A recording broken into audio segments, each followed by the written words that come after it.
How's it going, guys? Welcome into the All Love, All Hate Fantasy Football Podcast. I'm your host, Jacob Reeder. I'm Chris Langley. Peyton Hedrick. And we're going to get straight into weekly words. All right, we're going to jump right into weekly words. Packers last week were affected by COVID pretty hard with their wide receivers. This week, it's hit the quarterback room, and Aaron Rodgers is now on the COVID list. He tested positive for COVID today. I believe he actually has, depending on his vaccination status, I believe he has to just test negative twice within 24 hours of the game or something like that. I think it's like within the next 1 or 2 days. Yeah, so it's not going to happen most likely if he tested positive unless it's a false positive. But yeah, most likely the Packers are going to be without their starting quarterback, Aaron Rodgers, this week playing against the Chiefs. It's going to be pretty tough for them. What do you guys think about that? Yeah, it'll definitely be tough. I still trust Davante Adams just because if you throw it anywhere close to him, he should catch it, hopefully. Yeah. But, we'll just see. Jones. Aaron Jones may just have another great week like he did last week. Right. So. I would honestly, this was a game that I think many people were going to watch because it literally was the State Farm Bowl, Mahomes versus Aaron Rodgers. But now that Rodgers is officially out, we're going to see Jordan Love make his first career start. Obviously, the Packers did trade up to get him last year, and then Rodgers proceeded to respond to that by having his third MVP season. So this will be interesting. I don't know if the Chiefs' defense has looked pretty suspect this year, so Packers could pull out a win with Love, but not too confident. But at least I am confident Aaron Jones will have a great day, and Adams could still put up some good numbers. It just really depends on how Love plays. Yeah, another couple of interesting and also tough situations. Odell Beckham Jr. was announced today that he was asked not to come to practice and to stay home by Kevin Stefanski, and they didn't want to say anything more about it, which doesn't give us a lot of information to talk about. Yeah. But it doesn't seem like he's going to play this week and maybe even into the future. He didn't get traded yesterday, as many people thought he would. But what did y'all think about it? What are some suitors? I've heard that Las Vegas and New Orleans could be looking to get him if they do end up just releasing him outright. So I think that it's bad, looking for Odell. It makes him look like maybe he's just childish, uncoachable, things like that. But I just don't understand why they didn't trade him. Did they think that they weren't getting enough value or not enough teams interested for them to think about it? And then for them to go ahead this morning and tell him not to come to practice, I think it's a bit ridiculous because, like you said, if they want to get rid of him, all they're going to do is drop him and they get nothing in return at that point.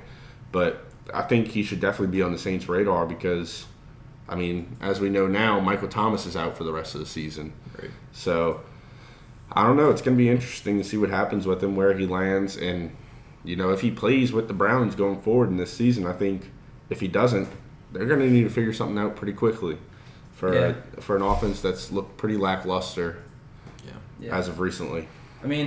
That is true. The only thing I would say is I don't know, again, how much the injuries have affected the offense. They have looked sluggish, but again, they've been missing some key players majority of the year. But, this is a bit of a shocker.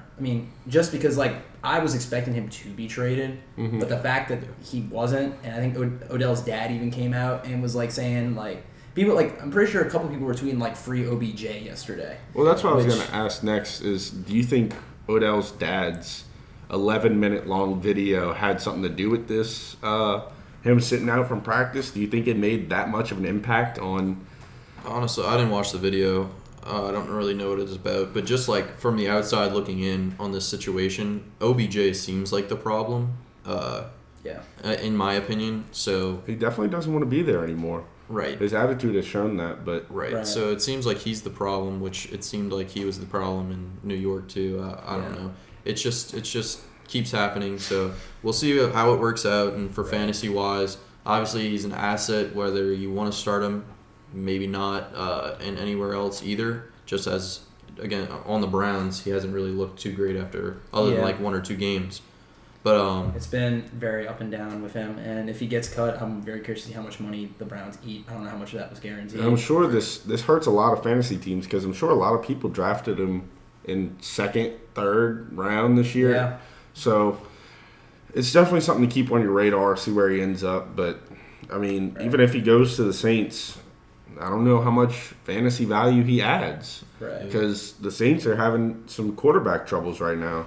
Yeah. Yeah, and I mean, yeah, it's definitely been a very there's been a lot of stuff happened this week, but yesterday easily was probably the worst news in the entire league, and it's news I'm pretty sure every single sports fan has heard about. It's national news, and it seems like it's just going to be getting worse from here. For those who are unaware, former first-round pick for the Raiders back in 2020 and sophomore wide receiver from Alabama, Henry Ruggs, was involved in a drunk driving accident in Las Vegas. I want to say TMZ was one of the first people to report it. They said that his car had crashed into a Toyota, which caught on fire after driving into it at 156 miles per hour. Yeah. 156 miles per hour. And the car caught on fire, and when they were able to extinguish it, they pulled out a deceased victim who was later revealed, I believe, to be a 20-something-year-old woman, and her dog was also killed. So Ruggs was found to be impaired. He was in the hospital for, I want to say, much of yesterday, but he was released. He was just, I guess, held in court. And well, I think it he seems was like officially booked and processed, and court cases to follow, see what his charges are. But it's going to be pretty bad for him. And also, following charges, he's going to follow NFL suspensions. So even when he does get out, it's going to be pretty hard for him to bounce back. Not too many teams are going to want to touch that. Yeah, this is something that people we've seen in the past, NFL players getting lenient punishments. I'm sorry, 156 miles per hour and driving impaired and killing a person and an animal. In Nevada, that's a felony. He's facing legit jail time. Yeah, I believe it's at least 2 years, minimum. Upwards of 20 years. Yeah. And I mean, when when it hit our group chat, when we were all talking about it, it almost seemed unreal because it seemed like such outrageous, ridiculous news that it couldn't be real. No one expected that. And quite frankly, I mean, I have no sympathy for him. That is a decision he made, and it cost someone their life, and a family's now left grieving, and he caused pain pretty much for a lot of people. And I mean, regardless of what happens, I don't think he'll ever make it back to the league. I don't think this will be a Michael Vick story where he's able to make it back. I mean, he could, but I don't see it. I don't think any team's going to want to associate with that, regardless of the talent. And yeah, I mean, I guess right now all I can really say is that my thoughts and prayers, and I hope be the same for you guys. I'm sorry that I just hit you. I would say our thoughts and prayers are with the family involved with this tragic accident. 100%, I agree. And as we were saying, he subsequently got released by the Raiders today, I believe. That's a tough situation. Another tough situation, Calvin Ridley is stepping away from football for an undisclosed amount of time. We don't know. Could be a couple weeks. Could be all season. Could be his career. We'll have to wait and find out, but our prayers are also with him that he's okay and gets his head in a good space so he can come back and show out on the football field. Can I just say, it's always and I know that people say, athletes they need to play just to help their team or for fantasy, but you know what? There's always something more than the sport, and I'm glad he's at least addressing this. I think all three of us wish him the best of luck moving forward. We hope he gets the help he believes he needs, and he comes back stronger than ever. And that closes our weekly words, but it's going to dive into Girl Talk too, so we'll see y'all in a couple seconds in our Girl Talk episode.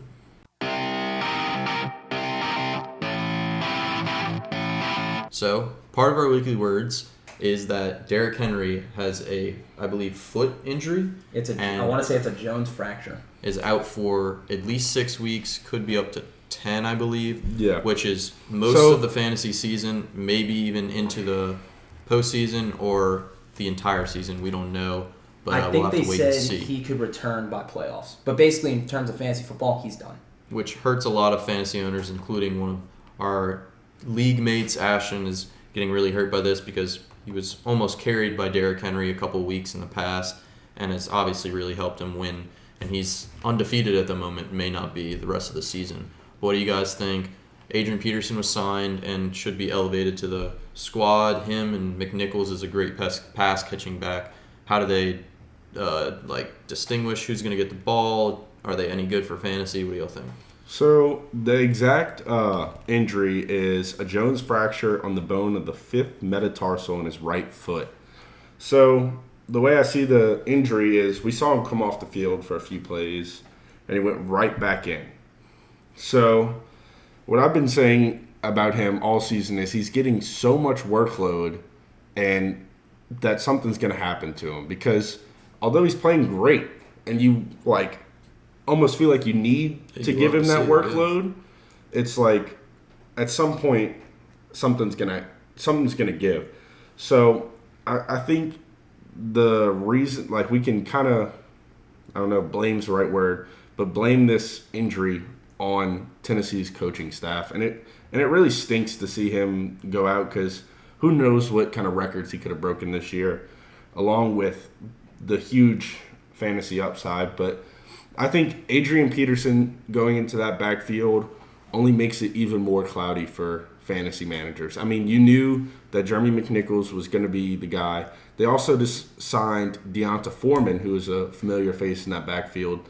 So, I mean, it's going to be cloudy, and I don't know if I want to go with any of those running backs really moving forward until I've seen them play a couple weeks. Yeah, I mean, Peterson did all right with the Lions last year, but that's a different team altogether. And, I mean, McNichols, he has some value, especially in the PPR leagues, because he is a pass-catching back. Honestly, I think the ties are going to have to go more to Ryan Tannehill and the receiving core. It's definitely going to be a pass-first offense moving forward, I think, because, I mean, Jeremy McNichols wasn't even the true second string going into the season. Right. He was behind Darrington Evans, who is also on IR. Who came back, I believe it was 2 weeks ago, and got a few snaps and looked like he was healthy and looked like he was back, boom, right into that number 2 position. So, obviously, they aren't very, sold on Jeremy McNichols and how his gameplay is, but we're going to see what happens. And yeah, moving on to their passing attack, A.J. Brown was also just traded for in our league. Yep. Gave up a lot for him. Michael Thomas, 2 firsts for A.J. Brown, and I believe a second and a third or something like that. Yeah. But just a lot of capital getting traded for A.J. Brown, who looked great this past week and could look great even more because of Derrick Henry being out. And now Michael Thomas is out for the season, which wouldn't have helped the guy who traded him away. But it was a rebuilding team trading away A.J. Brown, so it doesn't really discredit his team very much because he's not trying to win necessarily. But A.J. Brown could be on the rise because of Derrick Henry getting out. And I should mention, like, the team that he's going to in our league, his other receiver is Stephon Diggs. That's not a bad combination, especially when you actually, you say you have a good, like, one of the best running back tandems.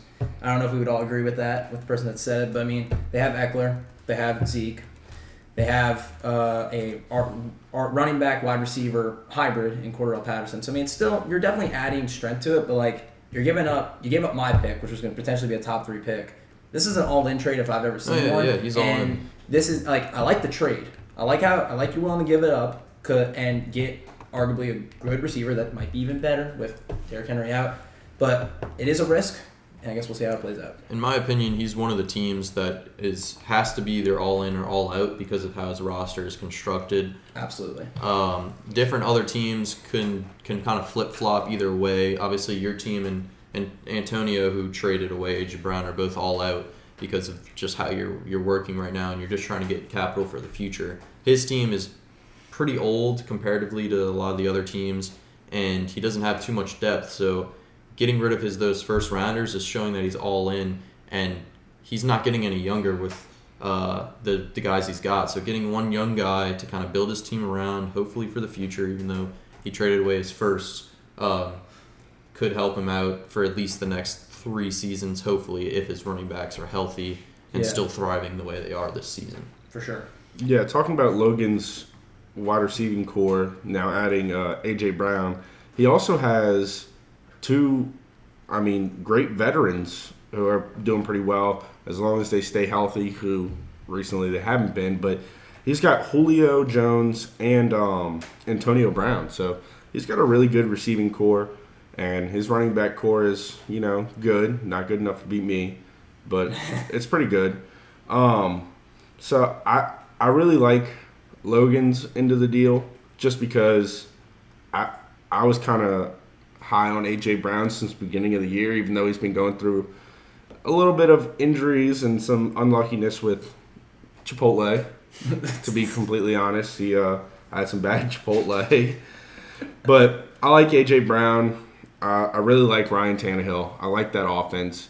Regardless of if Derrick Henry's in, eventually you got to throw the ball. There's 3rd and 15, and sometimes you got to use the run game to open up doors for the pass game. You can't just run the ball down the defense's throat 50 times a game. It's not going to work for any offense. Yeah, managers could be worried because Julio Jones has been injured. We don't even know if he's going to play this week. We don't know what's going to happen. So all the attention might be on A.J. Brown, which could limit him, but great players are going to make great plays no matter what. So you got to play your guys. You got to trust them no matter what. This is a very important game for them because this is against the Rams. Yeah, so obviously it's a non-conference opponent, so it won't really matter in a tie with the other AFC teams, but it's still a must-win game if you want to stay at the top. It matters right away. They're playing to win. And on the other side of this trade, being Michael Thomas, is this a guy, if you're in, say, a dynasty league like us, is this a guy that you go out and trade for right now? So knowing that he's not going to play the rest of the season. In my opinion, if you are not trying to win a championship in a dynasty league, I would go out, if you can get him for a cheaper price, I would trade for him. He's got great talent. He could easily be in a great situation, even if it's not with the Saints. If it's with the Saints, you like where he's at. If it's not with the Saints, he could be in an even better situation. We don't know. That's up to the future. See, that's what I'm a little, I guess, nervous about going out and trying to trade for Michael Thomas. We know what he can do, but keep in mind, his best season was with Drew Brees, and he had other really talented wide receivers in tandem with him. Right. And I just don't know if – I think on the right team, if he goes somewhere else, he's going to be great again. But, I mean, what if he just goes to a team with a wide receiving core like Tampa Bay? Let's say Tampa Bay somehow gets him, which would be absolutely insane. If that happens, the league implodes. I mean, I understand that'd be absolutely insane, but let's say a more realistic landing spot would be the Rams, who already have a great wide receiving core. What does that do for him? I just don't know if it's a guy I go out and pick unless I can get him for an insane steal. And obviously, if you're in a redraft league, you should have already dropped him by this point. Go pick somebody up off the waivers. Go do something. But yeah, and I will say, even if he did come back, I can imagine his value would have not been helped with Jameis Winston now being out for the year. Yeah. So, I mean, it's just bad all around for the Saints. That's a Saints fan, it hurts. But personally, I mean, I don't know if Miles Thomas could return to form. We've talked about this all throughout last year, and he missed majority of the season. It just seems like there's part of me that actually wonders if he even still wants to be in New Orleans. People were like, over the summer, he was having like the whole debacle with Peyton, and I mean, he's going to be out for the rest of the year because of a setback, but man, at this point, I don't even know if he'll return to form, and if he returns in a Saints uniform. It just seems like it's a lot of questions that we will not see be answered until at least the offseason. Yeah, that's for the future to take care of. Even more trades in our league. Saquon was traded away. He's got so much, you don't even know what's going to happen. You don't know if he's going to be good, if he's even going to play, and what's going to happen with that situation. What do you feel about trading Saquon away? He didn't get too much for him, in my opinion. First round pick Devontae Smith, who is solid but hasn't looked great as of late, and an old Melvin Gordon, who should be usurped pretty soon. I have Melvin Gordon. That was in a different trade. No, he traded him away. And then, I got trade Melvin Gordon 2 weeks after, basically. So, Might be. Just interested to see what y'all think about Saquon. So I don't know if I necessarily think this was the greatest trade for Saquon. I mean, the greatest trade if you had Saquon in this trade, being Sean's into the deal. Right. I don't know if it would have been enough value to me, but then again, I have to think I'm not the person that would have gone out and traded for Saquon, thought about trading for Saquon, because, I mean, it's just a running back is a position that comes and goes, and injuries with running backs are just really hard to watch because, I mean, it's hard to explain, but using your feet, your legs, knees, ankles, any injury like that for running back is just hard to watch happen and think that they're going to come back and rush for 2,000 yards in a season. Yeah. So I personally wouldn't have gone out and traded for Saquon, but if it was in this exact trade, I think the guy that received Saquon got a pretty good deal, and I'd be willing to take a gamble on him at that price. Yeah, I would agree. And the only thing is just that because he's had so many injuries in the past, usually when you start mounting up injuries, it's hard to come back. But he's out this week because he just got put on the reserve COVID list. But if he ends up coming back while a bunch of the other guys are out, like especially the receiving core is very injured right now. He has a lot of value going into that week, but again, it just depends on if he's really that healthy. Right. So I guess it just varies me. I like the trade. If it works out in the long run, then awesome, but it is a risk. Right. So. And another big trade that happened between these two guys this week, trading Clyde. Or you can announce it and then I'll talk. Yeah. So I traded to Mr. Hedrick over here.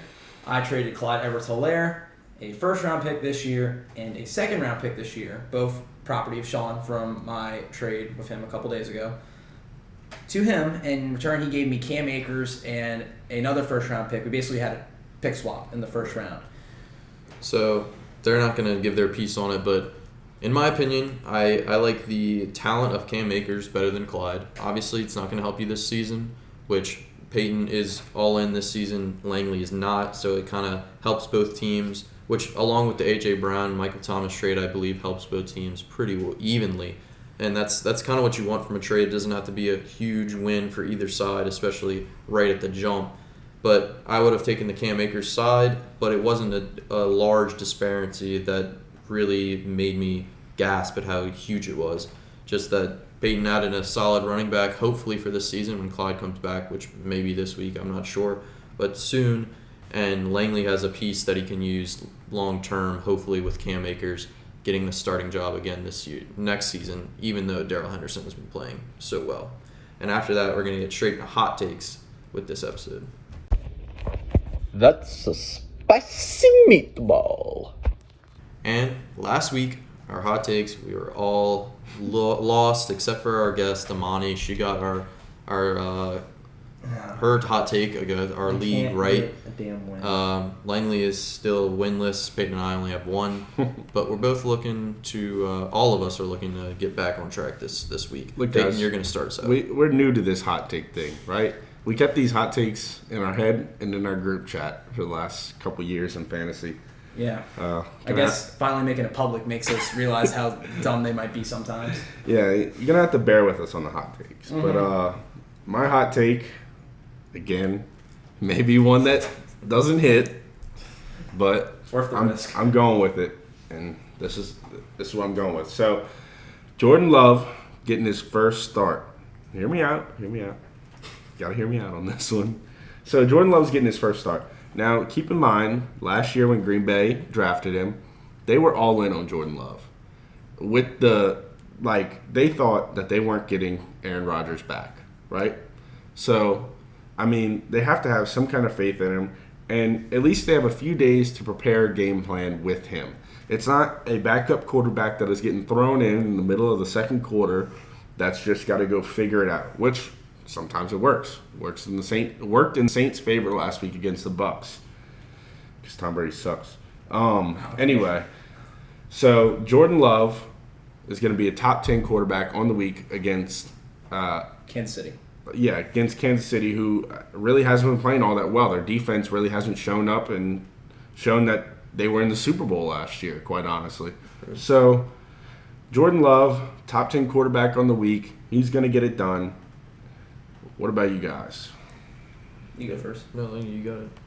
All right. My hot take this week is going to be for the Saints game. I guess I'm coming off an amazing win that I didn't think would be possible. Shout out to P.J. Williams being the best defensive back on our team. Sorry, Marshawn. That's a cold take if we've ever heard one. But this week they are playing the Atlanta Falcons. Obviously, that's a big game every season because it's rivals. And with Calvin Ridley now taking some time off again to address his mental health, which I absolutely respect. It's the right thing for him to do, and I wish him the best of luck in that. We have been wondering who might be the next man up. Well, the answer's easy. I think Kyle Pitts is going to be leading the team in receiving yards this week for two reasons. One, Pitts is an incredible talent. We've seen that over the past couple weeks. He's really starting to show up as that fourth overall pick the Falcons picked him as. But the Saints, I would say, are not the best with tight end coverage. They're good at receiver coverage. We've seen that. But tight end coverage, they usually let tight ends do pretty well.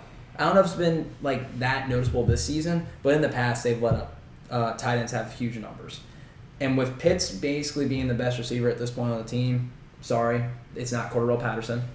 I think Pitts will lead it in receiving yards. I'm just hoping he leads at least in one category because then I can count as a half win because I need a win. We'll see how that works out. Mine is going to involve the Texans and the Dolphins. The Dolphins' defense has been pretty bad this season overall, especially with wide receivers in fantasy. I got Brandon Cooks. I'm hoping that Tyrod Taylor can play this week, give him a little bit of boost from Davis Mills at that quarterback position. But Brandon Cooks is going to have more than 20 fantasy points this week against the Dolphins secondary. Wow. We'll have to see how that works out. He's done it early this season, but we'll see. That's going to be it from us. We appreciate you for watching. Don't forget to like and subscribe. And I'm Jacob Reeder. I'm Chris Langley. And I'm Peyton Hedrick. I appreciate y'all. See y'all next week.